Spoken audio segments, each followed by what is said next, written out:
Supreme court ने 15 सितंबर को वक्फ संशोधन अधिनियम 2025 के कई महत्वपूर्ण प्रावधानों पर रोक लगा दी, जिनमें ये प्रावधान भी शामिल है कि केवल पिछले 5 सालों से इस्लाम का पालन कर रहे लोग ही वक्फ बना सकते हैं। हालांकि शीर्ष अदालत ने पूरे कानून पर स्थगन से इनकार कर दिया। तो सुप्रीम कोर्ट में क्या हुआ? वक्फ पर सुप्रीम कोर्ट ने कुछ ऐसी टिप्पणियां की हैं जिसे अब आपको जान लेना चाहिए। मुख्य न्यायाधीश बी.आर. गवई और न्यायमूर्ति ऑगस्टीन जॉर्ज मसीह की पीठ ने अपने अंतरिम आदेश में कहा, हमने कहा है कि हमेशा पूर्व धारणा कानून की संवैधानिकता के पक्ष में होती है और हस्तक्षेप केवल दुर्लभ से दुर्लभतम मामलों में किया जा सकता है। कोर्ट ने वक्फ संपत्तियों की स्थिति पर निर्णय करने के लिए जिलाधिकारी को दी गई शक्तियों पर भी रोक लगा दी और वक्फ बोर्ड में गैर मुस्लिम भागीदारी के विवादास्पद मुद्दे पर फैसला सुनाते हुए निर्देश दिया कि केंद्रीय वक्फ परिषद में 20 में से 4 से ज्यादा गैर मुस्लिम सदस्य नहीं होने चाहिए और राज्य वक्फ बोर्डों में 11 में से 3 से ज्यादा गैर मुस्लिम सदस्य नहीं होने चाहिए। अदालत ने कहा है वक्फ बोर्ड का सीईओ मुस्लिम समुदाय से हो। कोर्ट ने कहा कि वक्फ बोर्ड को 11 सदस्यों में 3 से ज्यादा यानी 11 सदस्यों में 3 से ज्यादा गैर मुस्लिम ना हो। कोर्ट ने इसके साथ ही राजस्व से संबंधित कानून पर रोक लगा दी। कोर्ट ने क्या कहा? सुप्रीम कोर्ट ने वक्फ संशोधन अधिनियम 2025 के उस प्रावधान पर रोक लगा दिया जिसके तहत किसी भी व्यक्ति को वक्फ बनाने के लिए कम से कम 5 सालों तक इस्लाम का अनुयायी होना अनिवार्य था। अदालत ने कहा यह रोक तब तक लागू रहेगी जब तक राज्य सरकारें यह सुनिश्चित करने के लिए नियम नहीं बना लेती कि कोई व्यक्ति इस्लाम का अनुयायी है या नहीं। तो कौन से प्रावधान स्थगित किए गए हैं, समझिएगा इसे। धारा 3R, ये शर्त है कि किसी व्यक्ति को वक्फ बनाने के लिए कम से कम 5 वर्षों तक इस्लाम का अनुयायी होना चाहिए। अदालत ने कहा जब तक नियम नहीं बनते ये शर्त मनमानी हो सकती है और स्थगित रहेगी। धारा 2C का उपबंध, जब तक नामित अधिकारी की रिपोर्ट दाखिल नहीं होती संपत्ति को वक्फ संपत्ति ना माना जाए, ये प्रावधान स्थगित है। धारा 3C, कलेक्टर को संपत्ति अधिकार तय करने का अधिकार देना शक्तियों के पृथक्करण यानी सेपरेशन ऑफ पावर्स का उल्लंघन है। अंतिम फैसले तक संपत्ति अधिकार प्रभावित नहीं होंगे और वक्फ को कब्जे से वंचित नहीं किया जाएगा। गैर मुस्लिम सदस्यों की सीमा, वक्फ बोर्ड में 3 से ज्यादा गैर मुस्लिम सदस्य नहीं होंगे, कुल संख्या 4 से ज्यादा हो ही नहीं सकती। धारा 23, पदेन एक्स ऑफिशियो, अधिकारी मुस्लिम समुदाय से होना जरूरी है। वक्फ जमीनों को लेकर जो पुराना कानून था वो दरअसल कहता था कि अगर कोई जमीन लंबे समय से वक्फ द्वारा ही इस्तेमाल की जा रही है तो उसे वक्फ का माना जा सकता है। तब अगर जरूरी कागजात नहीं भी होते थे तब भी उस जमीन को वक्फ का मान लिया जाता था। लेकिन अब जब नया कानून आया है इसमें इस शब्द को ही हटा दिया गया। अगर कोई प्रॉपर्टी वक्फ की नहीं है तो उसे संदिग्ध माना जाएगा। ये तर्क नहीं दिया जा सकेगा क्योंकि पहले से इस प्रॉपर्टी पर वक्फ काम कर रहा था तो इस पर वक्फ का ही अधिकार रहेगा। मुस्लिम समुदाय वक्फ बाय यूज को बनाए रखने के पक्ष में था जिसके लिए वक्फ कानून में रोक लगाने की मांग कर रहा था। कोर्ट ने इस पर कोई बदलाव नहीं किया। किसी वक्फ संपत्ति का अगर कागजात नहीं होगा तो वो वक्फ संपत्ति नहीं मानी जाएगी। मुस्लिम समुदाय की तरफ से दूसरी सबसे बड़ी आपत्ति राज्य वक्फ बोर्ड और केंद्रीय वक्फ परिषद की संरचना से संबंधित थी।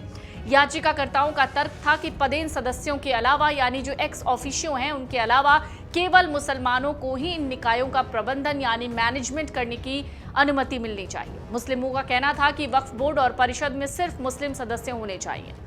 मुस्लिम समुदाय की इस आपत्ति पर सुप्रीम कोर्ट ने अपने फैसले में कहा कि वक्फ परिषद और वक्फ बोर्ड में 4 से ज्यादा गैर मुस्लिम सदस्य नहीं होंगे और राज्य के लिए 3 से ज्यादा नहीं होना चाहिए। इस तरह वक्फ बोर्ड के 11 सदस्यों में सेंट्रल बॉडी में 4 और राज्य में 3 से ज्यादा गैर मुस्लिम ना हो। इस तरह वक्फ बोर्ड के ढांचे में मुस्लिम समाज का बहुमत होगा। नए कानून में गैर मुस्लिम सदस्यों की संख्या निर्धारित नहीं थी लेकिन कोर्ट ने इसे तय कर दिया है। सुप्रीम कोर्ट के सीजेआई ने कहा है कि हम वक्फ करने के लिए वाकिफ के 5 साल तक इस्लाम में ईमान रखने यानी इस्लामिक प्रैक्टिस की न्यूनतम अवधि की अनिवार्यता पर रोक लगा रहे हैं। सरकार चाहती थी कि अगर कोई मुसलमान वक्फ करता है तो उसे 5 साल का प्रैक्टिस मुस्लिम होना चाहिए। सरकार के इस प्रावधान पर मुस्लिम समुदाय को दिक्कत थी। इसका विरोध था। अब सुप्रीम कोर्ट ने इस मामले में मुस्लिम समुदाय को राहत दे दी है। तो कलेक्टर की जांच पर क्या रोक लग गई है? मुसलमानों को वक्फ कानून में कलेक्टर की जांच करने पर आपत्ति थी। वक्फ कानून में एक प्रावधान था जिसमें कहा गया था कि अगर कलेक्टर जांच करता है कि कोई संपत्ति सरकारी भूमि है या नहीं, तो ऐसी संपत्ति को जांच के दौरान वक्फ संपत्ति नहीं माना जाएगा। अगर कलेक्टर को शक है कि कोई जमीन सरकारी है तो जांच होने तक उसे वक्फ की जमीन नहीं माना जाएगा। सुप्रीम कोर्ट ने इस पर रोक लगा दी। सुप्रीम कोर्ट ने कहा है, हमने ये माना है कि किसी कानून की संवैधानिकता का अनुमान हमेशा उसके पक्ष में होता है। कोर्ट ने वक्फ अधिनियम के उस प्रावधान पर भी रोक लगाई है जिसमें जिला कलेक्टर को यह निर्धारित करने का अधिकार दिया गया था कि क्या वक्फ के रूप में घोषित संपत्ति कहीं सरकारी संपत्ति है और इसके परिणाम स्वरूप उस प्रॉपर्टी की स्थिति पर जारी आदेश जारी ही रहेगा। कोर्ट ने कहा, हमने 1923 के अधिनियम से लेकर अब तक की विधायी पृष्ठभूमि का अध्ययन किया है। हमने हर एक धारा को लेकर प्राथमिक स्तर पर भी इसकी जांच की है। चुनौती जो दी गई उस पर भी विचार किया गया है और पक्षों को सुनने के बाद ये पाया कि पूरे अधिनियम के प्रावधानों पर रोक लगाने का मामला सिद्ध नहीं हुआ है। कोर्ट ने कहा है, कार्रवाई के अंतिम होने तक संपत्तियों के अधिकार प्रभावित नहीं होंगे। जब तक स्वामित्व का निर्धारण नहीं हो जाता तब तक किसी भी वक्फ को संपत्ति से बेदखल नहीं किया जाएगा। सीजेआई जस्टिस गवई ने कहा कि सिर्फ रेयर ऑफ द रेयरेस्ट यानी दुर्लभतम स्थिति में ही वक्फ कानून पर रोक लग सकती है। समग्र कानून पर रोक लगाना जो आदेश है वो तभी दिया जा सकता है अगर ये मामला दुर्लभतम यानी रेयरेस्ट ऑफ द रेयर होता है। पीठ ने कहा, पूर्व धारणा हमेशा विधायिका से पारित कानून की संवैधानिकता के पक्ष में होती है। न्यायालय का हस्तक्षेप केवल रेयरेस्ट ऑफ द रेयर मामलों में ही होता है। पीठ ने कहा है, हमने कानून के सभी प्रावधानों को देखा है, हमने बहसें सुनी हैं, क्या पूरे संशोधन अधिनियम पर रोक लगाई जाए या नहीं। सीजेआई ने कहा, वक्फ प्रॉपर्टी के रजिस्ट्रेशन की व्यवस्था 1923 से थी। तो आखिर में सुप्रीम कोर्ट के आदेश की 10 महत्वपूर्ण बातें जान लीजिए। पहला, पूरे वक्फ कानून पर रोक नहीं है। सुप्रीम कोर्ट ने कहा है कि पूरे कानून को रोकने का कोई आधार नहीं। हस्तक्षेप केवल रेयरेस्ट ऑफ द रेयर मामलों में ही होना चाहिए। दूसरी बात कोर्ट ने कही, 5 साल तक मुस्लिम धर्म पालन का प्रावधान उन्होंने रोका है। धारा 3R के तहत यह शर्त है कि किसी व्यक्ति को 5 वर्षों तक इस्लाम का पालन करना चाहिए। कोर्ट ने अस्थायी रूप से इस पर स्टे लगा दिया है। तीसरा जो महत्वपूर्ण सुप्रीम कोर्ट की तरफ से जो बात सामने आई है वो है, राज्य सरकार को नियम बनाने का आदेश दिया है। कोर्ट ने कहा है कि जब तक राज्य सरकारें इस पर साफ नियम नहीं बनाती तब तक ये प्रावधान लागू नहीं होगा।